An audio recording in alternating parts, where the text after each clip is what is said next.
तो हमने चारों बंद की चर्चा कर ली थी और चर्चा कर ली थी आपकी पंच धारणा की। तो आपने पंच धारणा का चार्ट बना लिया होगा, नहीं बनाया है तो बना लीजिएगा। अब हम चर्चा करते हैं। देखिए 25 मुद्राएं हैं, 25 मुद्राओं में से इनको डिवाइड करें तो 4 बंद हैं और 5 धारणाएं हैं और फिर 16 जो है स्पष्ट मुद्रा है। लेकिन सबको मिलाकर मुद्राएं कहते हैं। पंच जो धारणा है, आकाशीय धारणा मुद्रा है ना, तो वो भी एक प्रकार की मुद्रा है, और बंद भी जो है मूलबंद मुद्रा, उड्डयन बंद मुद्रा, तो वो भी मुद्रा ही है। ठीक है, अब आती है महामुद्रा। आपने इसको बहुत पढ़ा है। तो इसमें जो लिखा है, बाएं एड़ी से गुदा स्पर्श को दबाए, दाहिने पैर को फैलाकर, ये जानु सिरासन जिस प्रकार से करते हैं उस प्रकार की स्थिति में आना है। ठीक है, और उस प्रकार की स्थिति में आकर के क्या करना है कि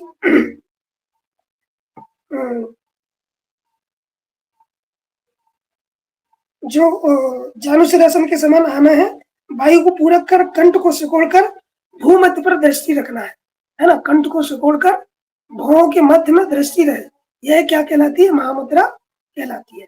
या तो ये आप ये विधि याद रख लीजिएगा, या जानु सिरासन आपने जो करते हैं कि एक बाएं पैर को मोड़कर दाहिनी जंघा के पास में रखते हैं, मूल में रखते हैं, पायु मूल में रखते हैं, और दाहिने पैर को फैलाकर उंगलियों से हाथ से पकड़ लेते हैं, टो को पकड़ लेते हैं। कंठ को सिकोड़कर भौं के मध्य दृष्टि लगाए रखना है। ये मुद्रा जो है वो महामुद्रा है। और यही मुद्रा क्या करती है? इससे जो है क्षय काश उदावर्त प्लीह जीर्ण ज्वर तथा, तो इससे क्या है कि क्षय जो मतलब टीबी जो रोग है ना, उसका नाश होता है। कफ कोष्ठबद्धता, प्लेह वृद्धि, जो स्प्लीन बढ़ जाता है, इनलार्ज हो जाता है, और जीर्ण ज्वर, पुराना बुखार जो है वो दूर होता है। अन्य रोग भी ठीक होते हैं, शरीर स्वस्थ प्राप्त होता है। इसमें एक बात ध्यान रखना है, ये जो बलितम पलतम लिखा हुआ है, बलितम पलतम चैव जरा मृत्यु निवारित, ये लाइन जो गलत है, मिसप्रिंट है यहाँ पर, अन्य ग्रंथों में और नहीं है, और इनके द्वारा ये मिसप्रिंट दी गई है। तो इसको आपको याद नहीं रखना है ना। महामुद्रा को आपको याद रखना है, इसका क्षय काश उदावर्त प्लीह जीर्ण ज्वर तथा, है ना, नासन्य तेत सर्व रोगज महामुद्रा प्रसाद, यानी इससे क्षय या यक्षमा या टीबी जो है ना, वो कफ या खांसी, काश को कहते हैं कफ खांसी, कोष्ठबद्धता आपका जो रहता है ना, ये कॉन्स्टिपेशन, वो प्लीहा आप समझ गए, प्लीहा वृद्धि, स्प्लीन इनलार्ज हो जाता है, और जीर्ण रोग, उनका नाश होता है। ठीक है, तो ये आपको महामुद्रा समझ में आई। ये वाली जो बलितम पलतम चैव जरा मृत्यु निवारित, ये वाली लाइन जो है ना वो मिसप्रिंट है, और किसी ग्रंथ में और किसी गिरंट सहायता के अन्य भाष्य में नहीं लिखी हुई है, सिर्फ इसी में है, तो ये गलत है ना। चंड कपाली ने महर्षि गिरंट ने चंड कपाली को नहीं बताई, ये निरंजनानंद जी ने गलती से मिसप्रिंट हो गया है। ठीक है, आगे बढ़ते हैं। समझ में अभी सर इसका लाभ वो वलितम फलितम नहीं रहेगा, ऐसा बोल रहे सर? नहीं रहेगा, बलितम फलितम नहीं रहेगा, इसको आपको रखना है, मिसप्रिंट है, इसमें कई जगह गलतियां हैं, वो आपके याद नहीं।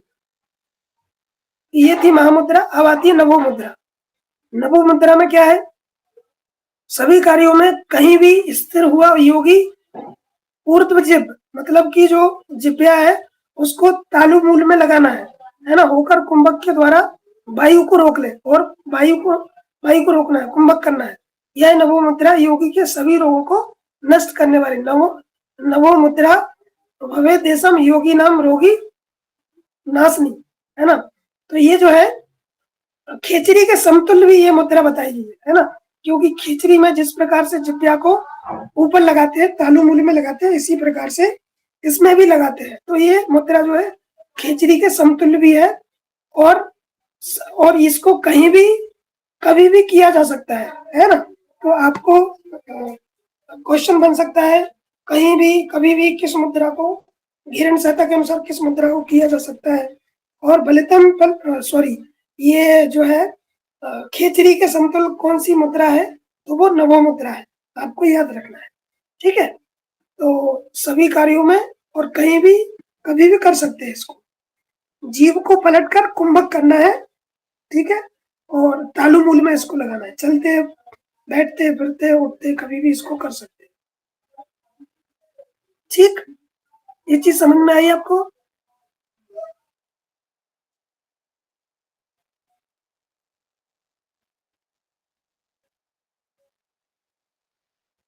हेलो, मेरी आवाज तो आ रही है ना? यस सर, आ रही है। ये नवो मुद्रा सर समझ में आई? दो ही चीजें याद रखनी है आपको। एक तो खेचरी के समतुल्य है। क्यों समतुल्य है? क्योंकि इसमें ऊर्ध जिभ्या स्तरो भूत्वा, ये जिभ्या को उलटकर तालु मूल में लगाते हैं, और खेचरी मुद्रा में भी इसी प्रकार से करते हैं। और ये क्या है, स्थितो योगी सर्व कार्येषु सर्वदा, मतलब योगी कहीं भी कभी भी कर सकता है, चलते फिरते उठते बैठते, तो वो कभी भी कर सकता है, इसलिए सर्व कार्येषु सर्वदा है। नवो मुद्रा भवेत तेषाम योगा नाम रोग नाशनी, और ये सभी रोगों को नष्ट करने वाली है। कौन सी? नवो मुद्रा। यही चीज याद रखनी है। हाँ, और कुछ कुछ क्वेरी है तो फिर पूछ लीजिएगा।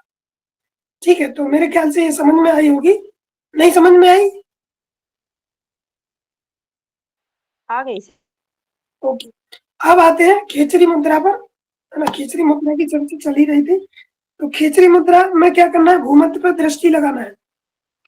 जिभ्या जिभ्या को फोल्ड करके उधर तालु मूल से लगाने का प्रयास करना है। देखिए, पहले नॉर्मल भाषा में समझिए, फिर इसकी भाषा को बताएंगे।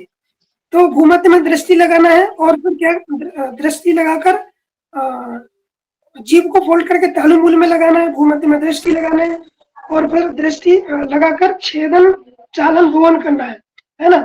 छेदन चालन भुवन, और फिर नवनीत से जिभ्या की मालिश करना है ना। लोहे की चमटी से खींचना है ना। जिभ्या मूल में पहुंचने लगे तब खेचरी सिद्ध होती है। देखिए, दो तीन बातें याद रखिए कि सबसे पहले क्या करना है आपने, चलो इसको देखते हैं।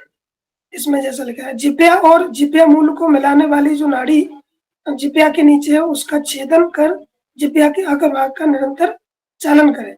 मक्खन लगाकर, मक्खन यानी नवनीत यहाँ पर दिया हुआ है ना। ये दोहिन नवनीतन, तो नवनीत लगा, नवनीत मक्खन जो दही होता है, दही को मथने के बाद निकलता है वो मक्खन लगाकर दोहन यानी मालिश करते हैं। लोहे की चिमटी से खींचे, नित्य प्रति इसका अभ्यास करने से जिभ्या बढ़ जाती है। तो इसे इतना लंबा कर लेना चाहिए कि वह भौं के मध्य पहुंच सके। क्रमशः इस प्रकार तालु मूल में धीरे धीरे प्रविष्ट करें, और जिभ्या को उल्टा करके ऊपर की ओर कपालरंध्र में ले जाए, है ना। कपालरंध्र में ले जाए, उस समय दोनों भौं के मध्य भाग में दृष्टि रखें। यह खेचरी मुद्रा होती है। ठीक, तो इस प्रकार से इसमें जो लिखी हुई है वो आपको जान लीजिए कि देखिए, आगे पीछे हो जाएगा, थोड़ा सा ध्यान रखिएगा कि पहले जो है वो जिभ्या को उसमें लगाना है, अग्रभाग में लगाना है, और पहले छेदन चालन और दोहन तीनों क्रिया करना है। छेदन भी, चालन भी और दोहन भी, तीनों क्रिया करना है। फिर उसके बाद चिमटी से पकड़े, नवनीत से मालिश करें, और जब आपकी जो जिभ्या है वो सामने से ऊपर से, मतलब आपके जब जीभ निकालते हुए जीभ आपकी भूमध्य पर पहुंच जाए, तब जाके फिर उसको अंदर उसमें प्रवेश करना चाहिए, कपालरंध्र में प्रवेश करवाना चाहिए। तो ये जो है वो होती है, और भूमध्य पर दृष्टि रखना चाहिए। तो ये वाली फिर जाके होती है आपकी खिचड़ी मुद्रा। समझ में आई? नहीं आई? नहीं तो दोबारा समझाएंगे। यस सर, आ गए। ओके, तो इसमें क्या करना है, अब इससे लाभ क्या होता है, खिचड़ी से क्या लाभ होगा, अब इसको आपको पूरा श्लोक आपको पढ़ लेना है। नाचा मूर्छो क्षुधा तृष्णा नैवालस्यम प्रजायते, नाचा रोगो जरा मृत्युर्देहम सा जायते, है ना। मतलब कि ना तो इससे ना रोग होंगे, ना मरण होगा, न तंद्रा होगी, न निद्रा होगी, है ना, न क्षुधा तृष्णा, न मूर्छा भवेतस्य रोगो मुद्रा। मतलब रोग, आलस, क्षुधा, तृष्णा, मूर्छा, जरा, मृत्यु नहीं आती। अग्नि जला नहीं सकती, वायु सुखा नहीं सकती, जल भिगो नहीं सकता, और विष का असर भी नहीं होता। किसके उससे, इस खिचड़ी के मुद्रा के सिद्धि हो जाने पर, है ना। तो इस प्रकार से आपको याद रखना है इसको, है ना। और क्या होगा, जल उसको ना, सर्प काटने पर विष का असर भी नहीं होता। शरीर जो है लावण्यमय हो जाता है, लावण्यमय हल्कापन हो जाता है। निश्चित समाधि सिद्धि होती है। समाधि सिद्धि किससे होती है? खेचरी से। कौन सी? जो आप समाधि अभी पढ़ेंगे लास्ट अध्याय में, वहां पर समाधि की सिद्धि बताइए। खेचरी से भी एक प्रकार की सिद्धि होती है समाधि की। कपाल और मुख का रसना द्वारा संयोग होने से अनेक रसों की उत्पत्ति भी होती है। इससे अनेक रसों की उत्पत्ति होती है, इसलिए अभ्यासी साधकों की जिह्वा से दिनों दिन अद्भुत रस उत्पन्न होते हैं, नए नए आनंद की अनुभूति होती है। और प्रारंभ में लवण यानी नमक का जो है वो स्वाद उत्पन्न होगा, फिर क्षार होगा, तिक्त होगा, फिर कसाय रस, 4 रस इसमें प्राप्त होते हैं, है ना। कौन कौन से? लवण, क्षार, तिक्त और कसाय।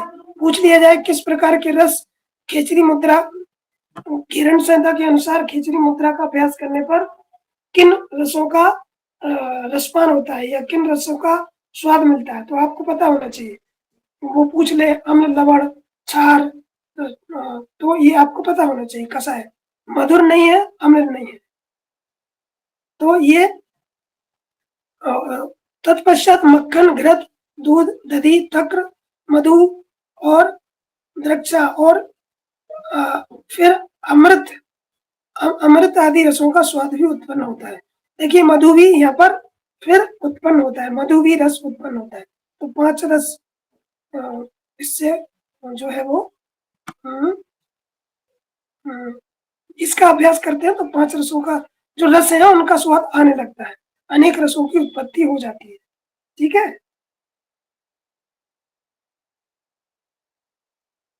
Hello, yes sir. ओके। और आप इसको पढ़िएगा और इसका नोट्स बनाइएगा प्रॉपर।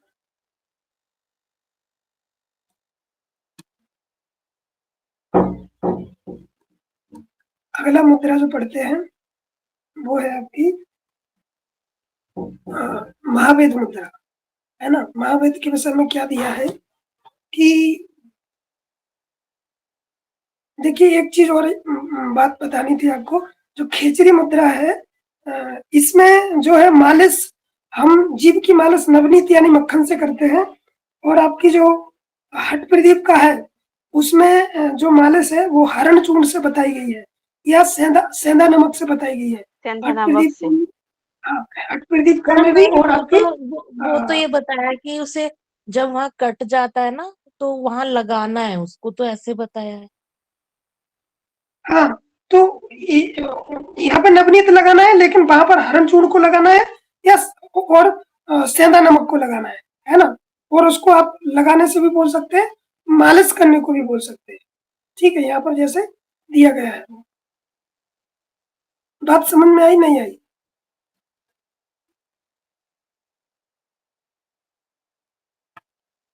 देखिए मक्खन लगाकर दोहन करते हैं। दोहन मतलब मालिश करते हैं, है ना। दोहन करते हैं और चिमटी से फिर खींचते हैं।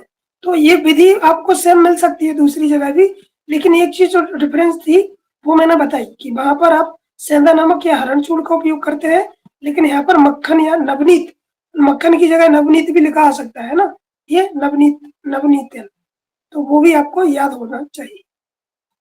ठीक, तो अब आगे की मुद्रा जो पढ़ते हैं वो है आपकी महावेद।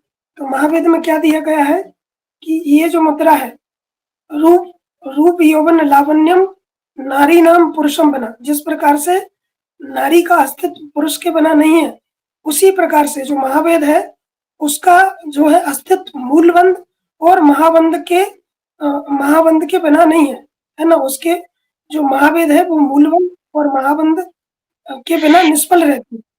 उसी प्रकार से जिस प्रकार से जो पुरुष के बिना स्त्री का रूप, यौवन, लावण्य, मतलब जो उसका यौवन है, लावण्य है, वो व्यर्थ है। उसी प्रकार से महावेद के बिना भी मूलबंध और महाबंध का है ना? मतलब ये यहाँ पर मूलबंध और महाबंध दिया गया है ना?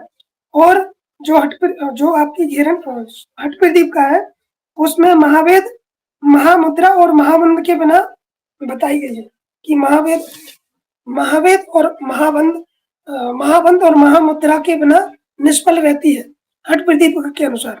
और यहाँ पर जो महावेद मुद्रा है, वो मूलबंध और महाबंध के दोनों के बिना निष्फल रहती है। वो ठीक उसी प्रकार से, जिस प्रकार से एक सुंदर स्त्री पुरुष के बिना व्यर्थ है ना? उसकी सुंदरता, उसका यौवन व्यर्थ है। ठीक है, तो प्रथम महाबंध का अभ्यास, पहले जो है महाबंध का अभ्यास करते हैं। अभ्यास कर उद्यानबंध करते हुए कुंभक द्वारा वायु को रोकते हैं, यही महावेद कहलाता है। ठीक है, नित्य प्रति महावेद के साथ जो है महाबंध और मूलबंध करने वाले योगी सभी योगियों में श्रेष्ठ माने जाते हैं। देखिए, योगियों में श्रेष्ठ कौन माने जाते हैं? तो जो लोग इस महावेद का अभ्यास करते हैं, उनके लिए क्या होता है? उनके लिए वृद्धावस्था नहीं घेरती, ना मृत्यु का भय होता है ना? योगी राजों को इसे गोपनीय रखना चाहिए। गोपनीयम प्रत्यन वेदो एवं योग पंगवो। ठीक है, तो ना मृत्यु भयम तस्य न जरा न तस्य विद्यते। तो ये लाइन स्पष्ट लिखी आ जाए तो आपको याद होना चाहिए कि ये लाइन किसकी है? आपके महावेद की है। और ये लाइन लिखी आ जाए, महाबंध मूलबंधो महावेद संविदो, यानी कि जो ये महावेद है वो मूलबंध और महाबंध के बिना निष्फल है, अधूरी है। ठीक है, तो ये महावेद आपको समझ में आई? सर इसमें लावण्य करके दिया, उसका मतलब क्या हुआ सर? लावण्य मतलब सुंदरता, है ना? रूप लावण्य, सुंदरता। जी सर।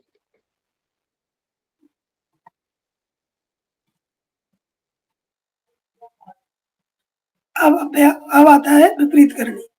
तो विपरीत करनी क्या है? तो विपरीत करनी में क्या बताया है कि विपरीत, जैसे आप, एक तो होता है सीधा, और सीधा का मतलब विलोम क्या हुआ? उल्टा यानी विपरीत। तो विपरीत इसमें क्या करते हैं?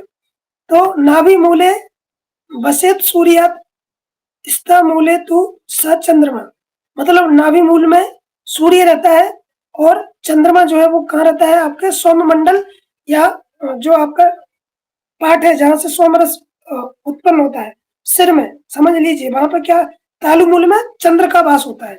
ठीक, और सूर्य में नाड़ी का, नाभि में सूर्य का, है ना? सूर्य मंडल कहते हैं नाभि को। फिर क्या होता है? अमृत ग्रस्त सूर्य स्थितो मृत्यु वसो नरा, मतलब सूर्य द्वारा चंद्र से जो अमृत जो अमृत स्त्रवित होता है, यानी जो सीक्रेट होता है, वो क्या है? उसको सूर्य जो है पान कर रहा है, जिसके कारण क्या होता है? प्राणी की मृत्यु होती है। परंतु चंद्र नाड़ी से अमृत पान करने पर मृत्यु का भय नहीं रहता, है ना? ऊर्ध्वचा योजस्व सूर्य चंद्र चापत्य आनेत विपरीत करी मुद्रा सर्व तंत्रेषु गोपिता। अब इसमें क्या करना है? अतः सूर्य को ऊपर, यानी कोई जो नाभि है उसको ऊपर कर ले, और चंद्र को नीचे, चंद्र मतलब जो सिर था, जो आपका तालुमूल था, उसको नीचे कर ले। तो यही क्या है? यही आपकी विपरीत करनी मुद्रा है। इसको सब प्रकार से गोपनीय रखना चाहिए। सिर को भूमि पे रखते हैं, है ना? और दोनों हाथ से टेके, पांव को ऊपर उठाकर कुंभक के द्वारा वायु को रोके, यही विपरीत करनी मुद्रा है। यानी सिर को नीचे रखते हैं, पैरों को ऊपर करते हैं, चंद्र को ऊपर रखते हैं और सिर को, सूर्य को नीचे रखते हैं, और वायु का कुंभक करते हैं। तो यही क्या है? वायु को रोकते हैं। तो यही क्या है? आपकी विपरीत करनी मुद्रा है। इसमें दिया हुआ है आपका, है ना, कि इसका नित्य अभ्यास करने से वृद्धावस्था, मृत्यु नष्ट नहीं होती, मतलब कि जो मृत्यु और वृद्धा है वो नहीं आती। इसका अभ्यास करने से सब लोकों में वृद्धि, सब लोगों में सिद्धि संपन्न होती है, प्रलय काल में भी जो है वो दुखी नहीं रहता है। ठीक है, तो ये आपको याद रखना है। इसका लाभ यहाँ पर ये दिया है कि वृद्धा, मतलब कि इससे जो है वो वृद्ध अवस्था नहीं आती और मृत्यु भी नष्ट हो जाती है ना। जरा मृत्यु च नाशे, जरा यानी बुढ़ापा, मृत्यु का नाश हो जाता है। लेकिन जो हठ प्रदीप का है आपकी, और हठ रत्नावली है, उसमें जो है इसका लाभ जो दिया है वो दिया है बलितम फलितम, यानी कि जो बाल पकते हैं और झड़ते हैं उनका नाश होता है। ये वहां पर दिया है हठ प्रदीप का में, लेकिन यहाँ पर जरा मृत्यु का विनाश होता है। ठीक, तो ये विपरीत करनी आपको समझ में आई। इस प्रकार से आपको करना है विपरीत।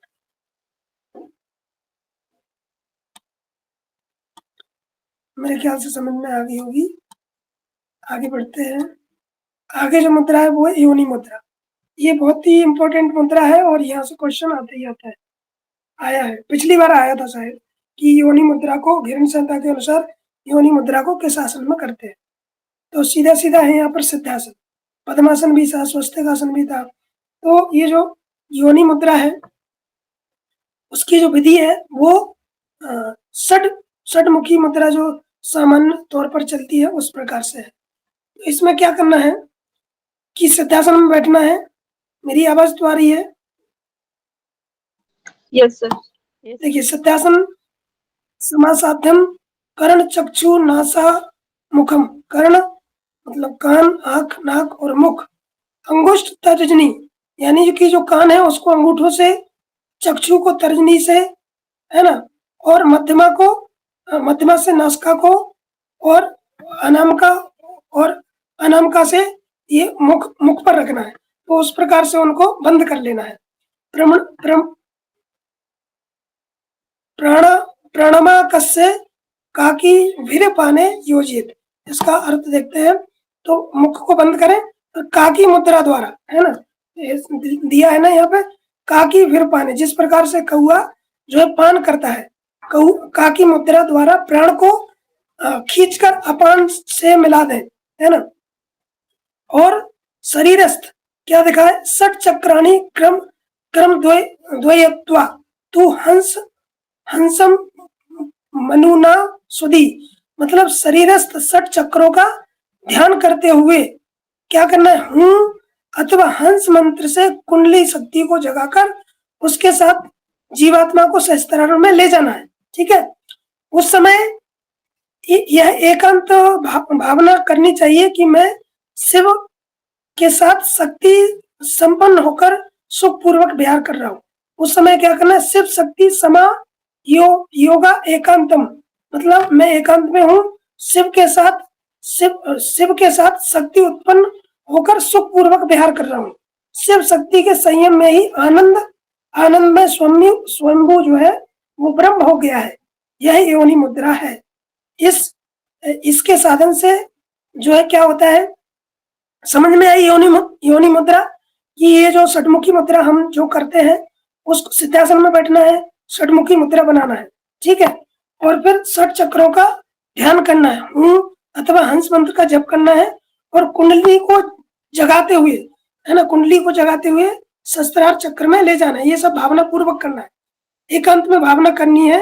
क्या भावना करनी है कि मैं शिव के साथ शक्ति संपन्न होकर सुख पूर्वक विचरण कर रहा हूँ, घूम रहा हूँ, है ना।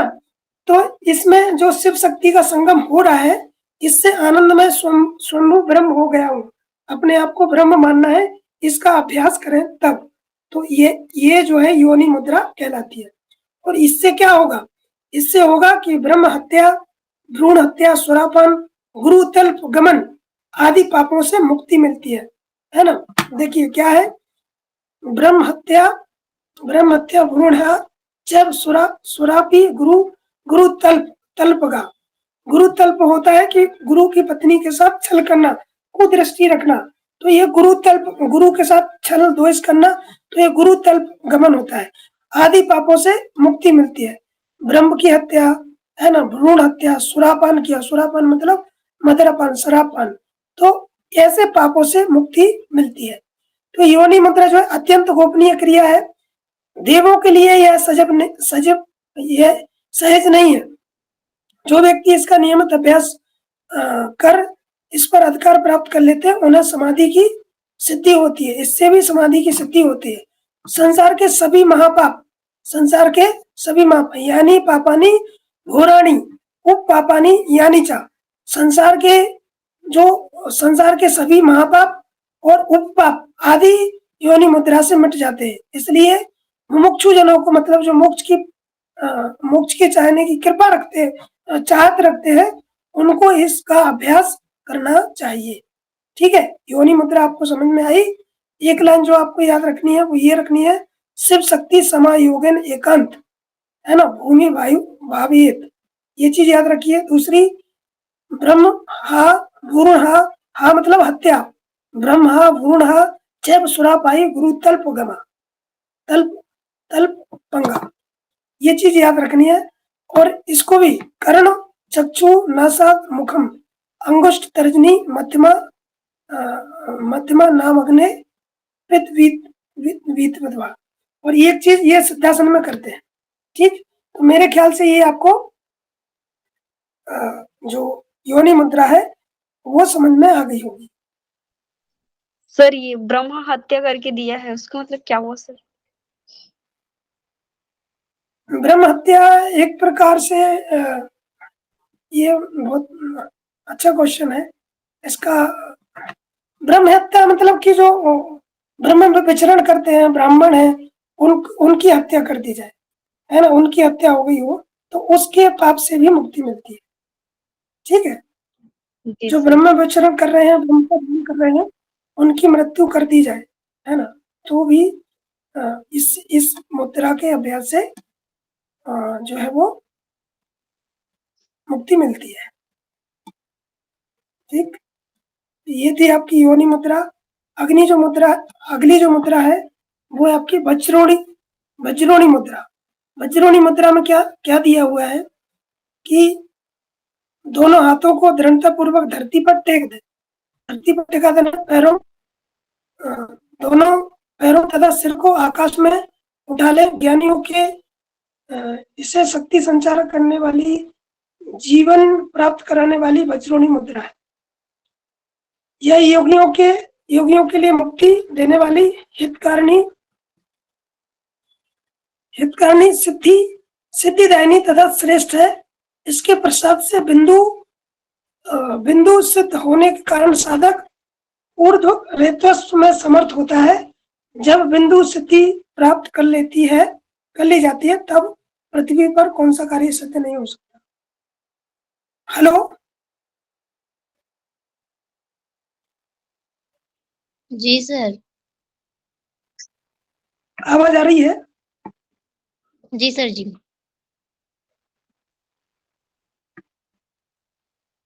तो इस प्रकार से ये वज्रोणी मुद्रा है कि दोनों हाथों को दृढ़ता पूर्वक धरती पर रखना है ना, दोनों पैरों तथा सिर को आकाश में उठा ले। ये आपने कभी जो है ब्रह्मचर्य आसन किया है? ब्रह्मचर्य आसन के जैसी इसकी विधि है ना, दोनों हाथों को रखकर पैरों और सिर को आकाश में उठा ले। ज्ञानियों ने इसे शक्ति संचार करने वाली तथा जीवन प्राप्त कराने वाली वज्रोणी मुद्रा कहा है। ठीक है, ब्रह्मचर्य आसन जो होता है ना कि हाथ को साइड में टिका करके पूरे शरीर को ऊपर उठाते हैं, उसी प्रकार से ये वज्रोणी मुद्रा यहाँ पर वर्णित है। ठीक, तो ये समझ में आई आपको वज्रोणी मुद्रा? इससे क्या होगा? मुक्ति होगी, हितकारी है, सिद्धिदायिनी है तथा श्रेष्ठ है। ठीक है, और ऊर्ध्व तत्व में जो है समर्थ होता है और बिंदु की सिद्धि कर लेता है। बिंदु मतलब वीर्य की रक्षा कर लेता है। बिंदु सिद्धिर भवे ध्रुवम, यहाँ पर लिखा हुआ है, सिद्धि बिंदु महायत्ने किम न सिद्धति भूतले। तब पृथ्वी पर कौन सा कार्य सिद्ध नहीं हो सकता? बिंदु की सिद्धि हो जाएगी, उसके बाद पृथ्वी पर ऐसा कोई कार्य नहीं रह सकता कि जो इस वज्रोणी मुद्रा करने वाला साधक ना कर पाए। हेलो। सर स्लाइड वो शो नहीं नहीं हो हो रही। अच्छा,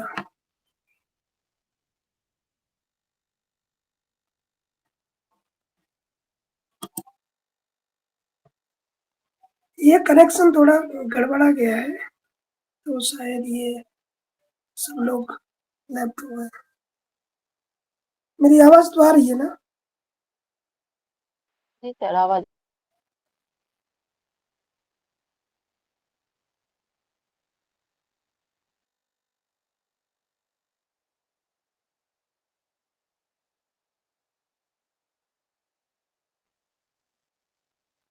कनेक्शन चला गया है, तो शायद आज क्लास यही।